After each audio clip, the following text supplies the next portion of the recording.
Bienvenue dans le vestiaire avec Nicolas Saint-Pierre. Passons la parole à Renaud Lavoie. Rumeurs, transactions, nouvelles, des échos de vestiaire. Il est un des meilleurs informateurs de la LNH. C'est le temps de faire le point avec Renaud Lavoie. Présentation des Jardins en compagnie de Renaud Lavoie qui va avoir les deux yeux rivés sur son téléviseur, son moniteur et tous les contacts pour ce tournoi olympique qui sera rehaussé. Ça débute jeudi pour les deux formations qu'on regarde, les États-Unis et le Canada. L'équipe, par exemple, qui pourrait surprendre dans ce tournoi-là, moi, de toutes les équipes dans ces trois poules, j'ai identifié pour moi l'Allemagne, qui pourrait être une équipe qui brouille un peu les cartes dans ce tournoi. Si tu en nommais une, ça serait laquelle selon toi? Bien, écoute, c'est sûr que j'aime la formation allemande justement parce qu'on a beaucoup de talent, là. Je connais très bien Tim Stützle, mais c'est Leon Draisaitl aussi, le capitaine. Et j'ai placé cette équipe allemande là, au classement 7e. Est-ce que 7e est une surprise? Pas vraiment. Je mets la Suisse devant. Mais écoute, oui, je suis d'accord avec toi. S'il y a une équipe, par contre, qui pourrait justement nous surprendre, qui pourrait être plus proche, si tu veux, au classement, est-ce qu'elle pourrait terminer, par exemple, au 4e rang? J'ai mis au 4e rang la Finlande. Est-ce possible que cette équipe batte la Finlande? Tu sais, j'en doute, mais on pourrait être surpris. On pourrait être surpris durant ce tournoi-là de voir le classement final. On arrive toujours avec des acquis quand on fait nos classements, mais je ne connais pas grand monde qui fait un classement avant le début d'un tournoi olympique où il y a 12 formations et qui a les 12 placés dans le bon rang. Là. Tu comprends ce que je veux dire? C'est souvent, on a droit à quelques surprises. Ah, tout à fait. Puis on espère qu'il y aura certainement de la surprise parce que ça ajoute au suspense. Les trios sur l'équipe canadienne, si j'identifie le trio le plus intéressant et que je dis Marchand, McKinnon et Suzuki, dis-tu oui? Le trio le plus intéressant. Oui, bien écoute, c'est sûr. Parce que Nathan McKinnon, on pourrait dire que Connor McDavid est le meilleur joueur au monde, probablement le plus talentueux. Moi, je te dirais que le meilleur joueur sur 200 pieds, peut-être, Nathan McKinnon n'est pas loin. Là. Quand je dis sur 200 pieds, il faut être prudent. Là. Je ne suis pas en train de lui donner un conspite, évidemment, mais c'est un joueur qui, si on a un candidat au joueur par excellence du tournoi, si le Canada l'emporte, je pense qu'il faut mettre Nathan McKinnon en haut de la liste. D'ailleurs, il n'avait pas remporté le titre l'an dernier à la confrontation des quatre nations. Ça avait choqué d'une certaine façon. Mais écoute, j'ai hâte de voir comment justement la formation canadienne va évoluer.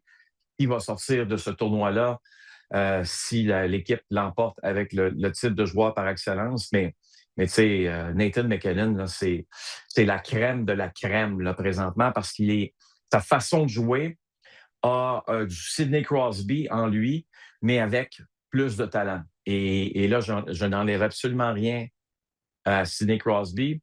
Son ancien coéquipier, Pascal Dupuis, m'a tout le temps dit que Pascal Dupuis m'a tout le temps dit que Sidney Crosby était le meilleur grinder de l'histoire de la Ligue nationale. Donc, un joueur qui va dans les coins, qui va chercher la rondelle, qui se salit le nez, mais qui est évidemment extrêmement efficace. Et dans le cas de Nathan McKinnon, il n'y a peut-être pas le grinder, la grind, si tu veux, de Sidney, mais probablement un peu plus de talent. Le trio de McKinnon le plus intéressant, mais celui qui risque d'avoir le plus de succès, tant qu'à moi, si je te dis Stone, Crosby, Marner, ça fait du sens? Ça fait beaucoup de sens. Le problème qu'il y a, c'est que Stone, l'an dernier, a été celui qui a permis à Connor McDavid de connaître une bonne fin de tournoi. On avait beaucoup de difficultés à la confrontation des quatre nations de trouver justement la combinaison gagnante pour Connor McDavid. On avait beaucoup de difficultés parce que les joueurs avaient en réalité beaucoup de difficultés à patiner avec lui. Alors, j'ai hâte de voir la suite des choses. Évidemment que John Cooper lui a décidé de jouer au plus tough, au plus intelligent, en empêchant les membres des médias de se présenter aux entraînements. T'es pas content de celle-là, toi, hein? Ben, écoute, je suis simplement content de ne pas être sur place parce que si j'étais sur place, je pense que tu m'aurais entendu être très vocal sur ce dossier-là. C'est un peu plate pour les médias qui investissent beaucoup d'argent pour envoyer leurs représentants En fait, puis tout ça. Puis... c'est plus que plate. En fait, c'est une insulte aux gens qui payent énormément d'argent pour se présenter dans ces événements-là. C'est un coup de poing entre les deux yeux. Il n'y a pas une autre façon de le dire. Je trouve que cette décision est tout simplement inacceptable et n'a pas sa place. D'ailleurs, vu qu'on parle du coaching puis de l'état-major de cette équipe-là, écoute, là, puis je veux rien enlever, là. Je veux pas brouiller puis taper sur la tête du monde qui ont pris des décisions. C'est difficile, puis il y a un débat tout le temps. Mais au niveau de la défensive, là, est-ce que je me trompe si je dis que on a peut-être oublié l'aspect robustesse dans tout ça?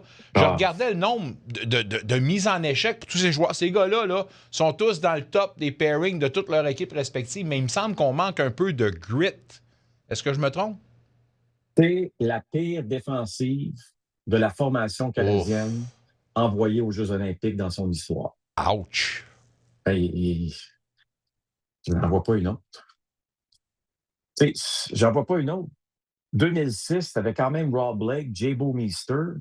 Il y en avait d'autres qui étaient très efficaces. Puis ça ne s'est pas bien passé en 2006. Souviens-toi, tes gardiens de but en 2006 à Turin, c'était Roberto Luongo et c'était Martin Brodeur.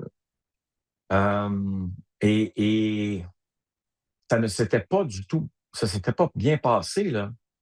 Alors, il y a quelque chose de phénoménal avec la formation canadienne actuelle. C'est un immense déséquilibre, un gap entre la crème de la crème chez les attaquants, OK? On pourrait dire, est-ce que la formation américaine a un Nathan McKinnon, un Connor McDavid? La réponse, non, il n'y en a pas. Tu comprends ce que je veux dire? Ouais. Mais est-ce que Morrissey, qui est probablement ton défenseur numéro 3 ou 2, percerait la formation américaine? Pose-toi la question, là. Est-ce que Morrissey percerait la formation américaine? Et moi, je ne pense pas. Ça veut dire que tu as Cale Makar, qui est le meilleur défenseur au monde, OK? Tu as Devon Toews, qui est son partner, mais Toews, n'oublions pas, a été échangé des Islanders à l'Avalanche du Colorado. Et il était un bon défenseur, il est devenu un très bon défenseur parce qu'il joue avec le meilleur au monde. Mais après ça, Nicolas, là, tu t'excites le poil avec quel défenseur, toi? Lequel tu dis, lui, là, il va être capable de faire la différence? Drew Doughty? Je pense pas, moi. Je pense pas pantoute, même. Non. Alors, Harley, en plus. Harley, Dallas, c'est pas un nom qui pop, là. Non, ça se peut qu'il joue même pas. En bout de ligne, si tu regardes la formation américaine ou encore la formation suédoise, est-ce qu'elles peuvent rivaliser avec l'attaque du Canada? Je te parle attaque pour attaque, là. La réponse à cette question, c'est non. L'attaque canadienne met ces deux équipes-là dans la petite poche en arrière. Par contre, la suite est inquiétante. Est-ce que la défensive canadienne peut rivaliser avec la défensive américaine ou suédoise? La réponse à cette question, c'est malheureusement non. Puis l'autre question, c'est est-ce que les gardiens de but canadiens peuvent rivaliser avec les gardiens de but américains et suédois? Et encore une fois, la réponse à cette question est non. Alors, qu'est-ce qui va être plus fort? Est-ce que le jeu d'ensemble canadien, l'attaque du Canada va faire la différence?